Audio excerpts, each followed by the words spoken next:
In the far reaches of the galaxy, the Zothra, a race of hyper-intelligent, technologically advanced aliens, believed they had seen it all. Having conquered dozens of planets, they were unmatched in their ruthlessness and cunning. But there was one planet they had been eyeing for centuries, Earth. The Zothra had watched from the shadows as humans fought, thrived, and expanded, their technology progressing in ways that seemed both primitive and awe-inspiring. It was now time to seize the planet, subjugate its people, and add Earth to their growing empire. The invasion began at dawn. Massive warships descended from the sky, blotting out the sun and casting a cold, mechanical shadow over every city.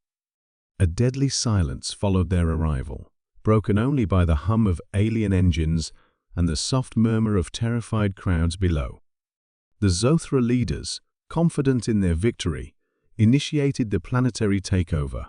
"We'll have this world in the bag before lunch," Commander Vrex, the leader of the Zothra forces, said with a smirk as his species' ships began to land. "Humanity is so primitive. No match for us." Vrex's thoughts were interrupted by an unexpected signal. A small human transmission, barely detectable, flickered across their vast communications array. It was a weak signal, a sign of primitive technology. But what caught their attention was the content. It was a message from Earth's leaders, a message of defiance. "We will not bow to you. We will not surrender. Earth stands united." Vrex was momentarily stunned. "Impossible," he muttered. "This planet's inhabitants should cower before us." As his fleet landed and their alien forces began to deploy, it became evident that the humans were far from intimidated. What the Zothra had underestimated was the power of human ingenuity and the fierce determination that pulsed through every human heart. Earth's governments, initially fragmented and disjointed, had united the moment the Zothra ships appeared. For years, humans had known about the possibility of alien contact, had even theorized about the day they would have to fight for their survival.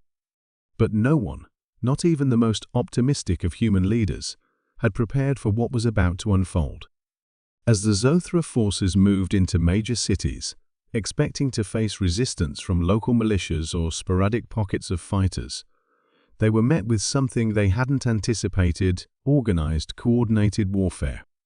The humans had developed weapons far beyond what the Zothra had expected. But more than that, they had something the Zothra could never have: resilience.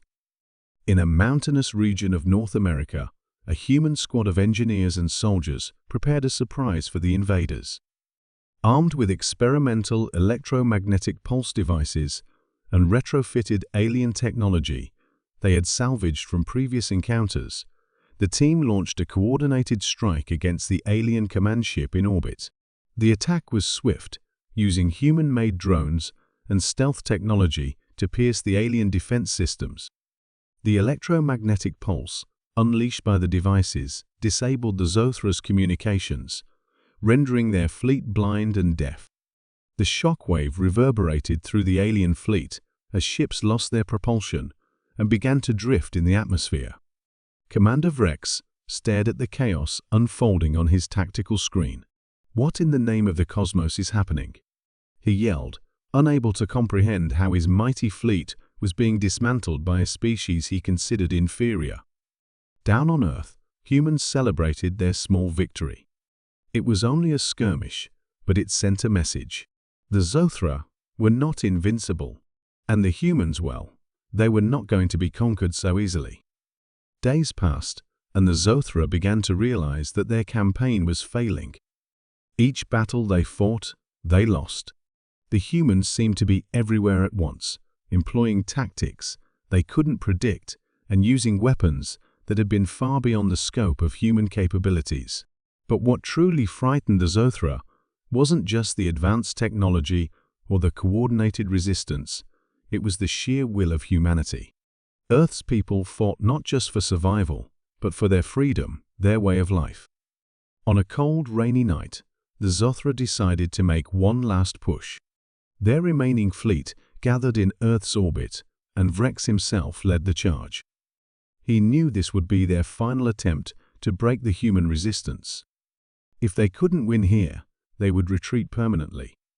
But as the Zothra ships descended, they were met with something they hadn't considered. A wave of humanity's greatest weapon, unity. From every corner of Earth, from every city and every nation, humans launched a counterattack. Not just soldiers, not just governments, but civilians, scientists, and activists joined the cause. They worked together like a hive mind, determined to protect their home at all costs. The world, for the first time in history, truly acted as one. The skies over Earth were filled with ships, missiles, and fighter jets, all launched by humans working together in perfect harmony. The Zothra fleet, once so confident, was now overwhelmed by the sheer numbers and determination of the human forces. On the ground, human fighters and civilians alike worked tirelessly to disable the alien forces. Cities were evacuated and turned into strongholds, while the military continued its relentless push to reclaim Earth. Vrex, witnessing the overwhelming resistance, began to doubt the very nature of his species' superiority. "How can this be?" he muttered to himself. "How can they still be fighting? Why are they not giving up?" The answer came to him in an instant. It was not their technology that had given humanity its strength. It was their spirit. And that was something the Zothra could never understand. In a final, desperate attempt to salvage what was left of his fleet, Commander Vrex ordered a full-scale bombardment of Earth's major cities. But as the bombs began to fall, a single human ship, a symbol of Earth's unity, launched a bold maneuver. It intercepted the bombs mid-air, using a powerful force field to disarm the warheads and send them back into the alien ships. The Zothra were finished. As the last of the Zothra ships fled Earth's atmosphere, their pride and arrogance shattered beyond repair, the humans stood victorious. Earth had been saved, not through superior technology, but through something far stronger: their will to survive.